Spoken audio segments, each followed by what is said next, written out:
Session में मैं आपको कोरलड्रॉ के फाइल मेन्यू के बारे में बताऊंगा कि आप इसमें किस तरह से काम कर सकते हैं।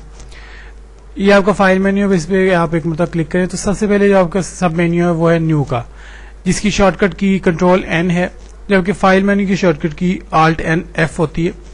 तो आप कंट्रोल एन करें तो आपके सामने एक नई विंडोज जो है वो ओपन हो जाएगी। इस वक्त आपका बाय डिफॉल्ट जो विंडो ओपन है वो ग्राफिक 1 के नाम से आप यहाँ पे देख सकते हैं। अगर मैं इस पे जाकर न्यू पे क्लिक करता हूँ, ये देखिए एक और विंडो मेरे सामने ओपन होगी जिसका नाम ग्राफिक 2 आ गया है। इससे मुराद है कि हमारे पास नया पेज एक ओपन हो चुका है। इस तरह से नीचे ऑप्शन दिया गया है न्यू फ्रॉम टेम्पलेट्स, कि अगर आपने कोरलड्रॉ मुकम्मल इंस्टॉल किया हुआ है तो आपके पास ऑटोमेटिक टेम्पलेट्स बने होंगे, वो आप वहां से टेम्पलेट उठा सकते हैं। और ये ऑप्शन है ओपन का, कंट्रोल ओ इसकी शॉर्टकट की है कि पहले से बने हुए कोई आप कोरल की फाइल को ओपन कर सकते हैं। मिसाल के तौर पर मैं इसे ओपन पे क्लिक करता हूँ तो काफी सारी फाइलें मेरे पास इसमें से बनी हुई आ जाएंगी। इसमें मैं कोई भी फाइल आपको यहाँ से ओपन करके दिखा देता हूँ। जैसे एक पैड की फाइल मैं इस पर ओपन पे क्लिक करूंगा तो ये देखिए मेरे सामने ये फाइल ओपन हो जाएगी जो मैंने पहले से इसमें बना के रखी हुई है। अगर इसको मैं यहाँ क्लोज कर दूंगा तो ये देखिए फाइल का नाम पैड था, इस वक्त आपको यहाँ पे ये पैड भी लिखा हुआ आ रहा है नजर इसका नाम। तो इस फाइल को मैं इस कंट्रोल बटन से क्लोज कर दूंगा तो ये ग्राफिक 2 आ गया और ये अब ग्राफिक 1 पहले वाले पेज में वापस आ चुके हैं। उसके बाद जब आप इस फाइल पे कोई काम करते हैं, कुछ भी आप करेंगे तो उसमें ऑप्शन है सेव का। उससे पहले क्लोज का ऑप्शन है कि अगर आप इस विंडो को क्लोज करना चाहते हैं, बंद करना चाहते हैं तो आप क्लोज पे क्लिक करते हैं। लेकिन अगर इसमें मैं कुछ काम करता हूँ, मिसाल के तौर पर मैं इस पे एक ये डब्बा बना देता हूँ, उसके बाद मैं इसे सेव के ऊपर क्लिक करूंगा तो ये फाइल मेरी महफूज हो जाएगी। कंट्रोल एस इसकी शॉर्टकट की है। इस पे आप क्लिक करेंगे तो एक विंडो आपके सामने अपेयर होगी इस किस्म की कि आप इस फाइल को कहाँ महफूज करना चाहते हैं। यहाँ से आप अपनी लोकेशन जैसे कि माई डॉक्यूमेंट सेलेक्ट करें, यहाँ पे उस फाइल का नाम दे दें, लाइक न्यू विजन में इसका नाम दे देता हूँ और सेव पर क्लिक करवा दें तो ये आपकी फाइल आपके माई डॉक्यूमेंट्स के अंदर महफूज हो जाएगी। इस तरह से ऑप्शन दिया गया है सेव एज का। सेव एज से मुराद है कि अगर आप अपनी फाइल को किसी और नाम से या किसी और एक्सटेंशन से महफूज करना चाहते हो किसी और लोकेशन पर। इस वक्त बाय डिफॉल्ट मेरी ये फाइल माई डॉक्यूमेंट्स पे अवेलेबल है। इसमें ये देखिए फाइल की टाइप्स नीचे दी गई हैं, यहाँ पर आप देख सकते हैं काफी सारी टाइप्स अवेलेबल होती हैं। आमतौर पर हमें इसमें जेपीजी फॉर्मेट की फाइल की जरूरत होती है या दूसरी एक्सटेंशन की, तो हम यहाँ से वो एक्सटेंशन सेलेक्ट करवा सकते हैं। तो बाय डिफॉल्ट कोरल की एक्सटेंशन इसको मैं अब डेस्कटॉप पे क्लिक करवा के ओके करवा देता हूँ तो यही फाइल मेरी डेस्कटॉप पर भी महफूज हो जाएगी। इस तरह से आगे आपका ऑप्शन दिया गया है एक्वायर इमेज का, कि अगर आपने कोई स्कैनर या कोई इस तरह की चीज अपने साथ लगा रखी है, अपने कंप्यूटर के साथ अटैच की हुई है, तो वहां से ये तस्वीर को जो है वो सिलेक्ट कर लेगा। इसके बाद नीचे ऑप्शन दिया गया था इंपोर्ट का, जिसकी शॉर्टकट की कंट्रोल आई है। अगर मैं इस पर क्लिक करता हूं तो इंपोर्ट का मकसद है कि आप कोई तस्वीर या इमेज अगर इसमें इंसर्ट करना चाह रहे हैं तो आप वो यहां से ले सकते हैं। यहाँ पे बस कुछ इमेजेस पड़ी हुई हैं, मैंने से कोई भी इमेज है वो उठा के लगा देता हूं। जैसे कि इसमें बस एक ये इमेज एनवी के नाम से पड़ी है। अगर मैं इसे इंपोर्ट पर क्लिक कराऊंगा तो ये देखिए कुछ इस तरह का एक आइकॉन मेरा शक्ल इख्तियार कर लेगा, जिसके आगे nv.psd, यानी कि ये फाइल की एक्सटेंशन जो है वो psd है और उस फाइल का नाम nv है। इसको मैं ले जाकर जब अपने इस डॉक्यूमेंट एरिया पर अपने माउस से या तो ड्रैग करूं या एक दफा क्लिक करूं तो वो यहां पर आकर इंसर्ट हो जाएगी। यह मैं आपको बाद में बताऊंगा कि आप इसमें ग्राफिक्स पे काम किस तरह से करेंगे। इसके बाद आपके पास ऑप्शन एक्सपोर्ट का है कि अगर आपने इसमें ये डिब्बा बना लिया है, जिसको कलर भी दे दिया है, आप इसकी तस्वीर बनाना चाहते हैं तो आप एक्सपोर्ट का ऑप्शन इस्तेमाल करते हैं। ये देखिए कंट्रोल ई इसकी शॉर्टकट की है। तो ये डायलॉग बॉक्स आपके सामने अपेयर होता है जिसमें आपको लोकेशन सिलेक्ट करनी है, किस लोकेशन पर आप इसे महफूज करना चाहते हैं। उसकी एक्सटेंशन आपके सामने आ रही है, देखिए जेपीजी, जो कि आमतौर पे वेबसाइट्स के लिए होती है। इसके अलावा आपके पास जो एक्सटेंशन है वो बिटमैप है, गिफ है और बहुत सी दूसरी एक्सटेंशन आपको दी गई हैं। आप इनमें से कोई भी एक्सटेंशन सिलेक्ट करवा सकते हैं। तो बाय डिफॉल्ट हम जेपीजी एक्सटेंशन ही को सिलेक्ट करवाते होते हैं। इसे आप सिलेक्ट करवाएं और इसे एक्सपोर्ट पे क्लिक कर दें तो ये आपका ऑप्शन आ जाएगा कि आप इसकी RGB वैल्यू कितनी रखना चाहते हैं, हाई क्वालिटी 24 बिट की। ये इसका साइज है 1/1 या मुख्तलिफ साइज इसमें सिलेक्ट करवा सकते हैं।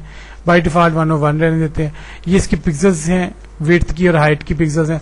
इन चीजों को आपको छेड़ने की जरूरत नहीं है, आप जैसे से ओके कर दें और आपके सामने ये ऑप्शन आ जाएगा कि ये फाइल आपकी महफूज हो रही है और ओके। तो फाइल आपकी जेपीजी की शक्ल इख्तियार कर लेगी। आप इसको देख सकते हैं कि ये कैसे जेपीजी इख्तियार किया। पोर्ट पर जाएं, डेस्कटॉप पर जाइए अपने, तो ये देखिए फाइल आपके न्यू विजन के नाम से आ चुकी है। जब आप इस पे क्लिक करते हैं तो आपका इसका प्रीव्यू, इस प्रीव्यू विंडो पर आपको दिखाई देता है कि इसका प्रीव्यू क्या है, इस तस्वीर के अंदर क्या चीज है। आप इसे इंपोर्ट करवाएं। देखिए वही ऑप्शन आपके सामने आ चुका है जो हम एक पिक्चर इंपोर्ट करने के लिए करते हैं। तो आप इसे ड्रैग करके अप्लाई करें तो ये वही तस्वीर अब यहाँ पर एज ए जेपीजी फॉर्मेट में आपके सामने आ चुकी है। नेक्स्ट ऑप्शन आपका सेंड का है कि अगर आप इसको ईमेल करना चाह रहे हैं किसी दोस्त को तो आपका जो आउटलुक एक्सप्रेस है वो इस्तेमाल होगा इसके अंदर और ये आपकी फाइल ईमेल होगी। उसके बाद नीचे ऑप्शन आता है प्रिंट का। सिंपल प्रिंट का मैं आपको तरीका बता देता हूँ कि जब आप कंट्रोल पी इसकी शॉर्टकट की है, इसको आप क्लिक करते हैं तो आपके सामने ये प्रिंटर का एक ऑप्शन आता है। आप जस्ट इसमें प्रिंट की कमांड पर क्लिक कर दें। ये ऑटोमेटिक तमाम सेटिंग्स करने के बाद आपके प्रिंटर को सिलेक्ट, यहाँ से आप अपना प्रिंटर भी सिलेक्ट करेंगे और बाय डिफॉल्ट आप इसमें जो भी आपकी सेटिंग होगी वो हो जाएगी और प्रिंट पे आप क्लिक करेंगे तो आपका जो डॉक्यूमेंट है वो प्रिंट होकर आ जाएगा। तमाम बाकी बातें हम पेज सेटअप में देखेंगे, इसका लेआउट, सेपरेशन वगैरह ये चीजें हम आगे चल के पढ़ेंगे कि इनका इस्तेमाल कैसे किया जाएगा। उसके बाद आगे आपका जो पेज चीज है वो प्रिंट प्रीव्यू है कि जब आपने इस डॉक्यूमेंट पे आप काम कर रहे होंगे तो आपको मुसलसल प्रीव्यू देखने की जरूरत पड़ेगी, तो आप उस वक्त प्रिंट प्रीव्यू का इस्तेमाल करेंगे। ये देखिए इसमें क्लिक करता हूँ तो ये प्रिंट प्रीव्यू आपको दिखा रहा है। ये वो बॉर्डर वाला एरिया है जिसके अंदर अंदर आपका डॉक्यूमेंट होना जरूरी है। इससे अगर आपका डॉक्यूमेंट बाहर निकलता है तो वो प्रिंट के अंदर नहीं आएगा। इस ब्रोकन लाइन के अंदर अंदर अगर आपका डॉक्यूमेंट रहता है तो आपका प्रिंट आ जाएगा। इसको आप यहां से क्लोज कर दें। उसके बाद पेज सेटअप है, बहुत ही इंपॉर्टेंट चीज है पेज सेटअप की। इसमें हम आते हैं, ये देखिए पेज सेटअप के अंदर आपके पास ये प्रिंट सेटअप आपको दे रहा है कि आप प्रिंटर आपका कौन सा होगा। उसकी प्रॉपर्टीज में अगर हम जाते हैं तो ये आपके एक डायलॉग ओपन होता है। इसमें एडवांस पे जाएं तो यहाँ से आप अपने लेटर पेपर साइज, यानी लेटर साइज है, लीगल साइज है, A4 साइज पेपर सेलेक्ट करेंगे। उसके बाद उसकी काउंट कॉपीज कितनी आपको चाहिए, कितनी कॉपीज के प्रिंट चाहिए वो आप यहाँ से ले सकते हैं। यहाँ से अपनी प्रिंट की क्वालिटी सिलेक्ट करवा सकते हैं जो कि यहाँ पे बाय डिफॉल्ट दी गई है। उसके बाद ये फॉन्ट स्टाइल है, ये भी आपको चेंज करने की जरूरत नहीं पड़ेगी, ये ऑटोमेटिक यानी खुद ब खुद हो जाते हैं। इसे आप ओके करवा दें। ये लेआउट है, इसके अंदर आप बताएंगे कि आपको किस ओरिएंटेशन का पेज चाहिए। ये पोर्ट्रेट स्टाइल है यानी वर्टिकल फॉर्म में, और अगर आप लैंडस्केप लेते हैं तो आपकी ये शेप इख्तियार कर लेता है पेज। और पेज का ऑर्डर है फ्रंट टू बैक या बैक टू फ्रंट। ये आमतौर पर जब बुक्स कंपोज की जाती हैं तो इस ऑप्शन का इस्तेमाल किया जाता है। इसके बाद आपके पास ऑप्शन दिया गया है पब्लिश टू इंटरनेट। अगर आप इसको इंटरनेट पर पब्लिश करवाना चाहते हैं, वेबसाइट पे भेजना चाहते हैं तो आप इस कमांड का इस्तेमाल करते हैं।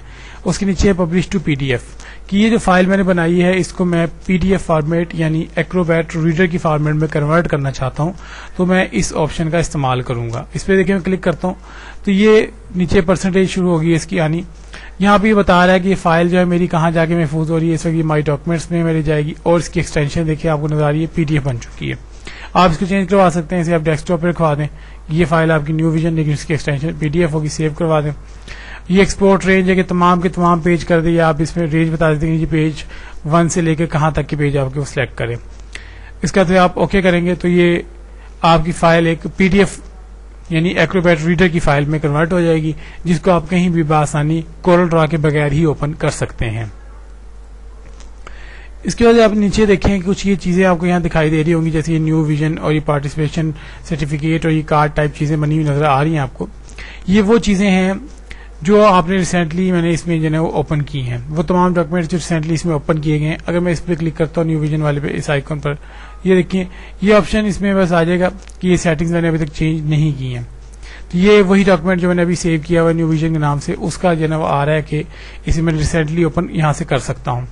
थोड़ा सा नीचे चले जाएं तो ये एरिया आपको शायद प्रीव्यू में ना दिखाई दे रहा हो इस वक्त। नीचे एग्जिट की कमांड है कि अगर आप इस प्रोग्राम को बंद करना चाहते हैं तो आप एग्जिट की कमांड पर क्लिक करेंगे। लेकिन जैसे आप एग्जिट की कमांड पर क्लिक करते हैं तो ये ऑप्शन आपके सामने आ जाता है कि अगर तो आपने अपने डॉक्यूमेंट को सेव नहीं किया तो आप अपने डॉक्यूमेंट को सेव करना चाहते हैं, जो भी इसमें आपने चेंजिंग्स की हैं, तो आप यस पर क्लिक करेंगे। और अगर आप चाहते हैं कि इसमें चेंजिंग्स ना हो, बगैर चेंजिंग्स के ही डॉक्यूमेंट बंद हो जाए, तो आप नो करेंगे। लेकिन अगर आप चाहते हैं कि ये ऑप्शन ही बंद हो जाए, मैं अपने डॉक्यूमेंट में भी चेंजिंग्स करना चाह रहा हूँ मजीद, तो आप इसे कैंसिल कर देंगे तो आप अपने डॉक्यूमेंट एरिया में वापस आ जाएंगे जिसमें आप अभी काम करना चाहते हैं।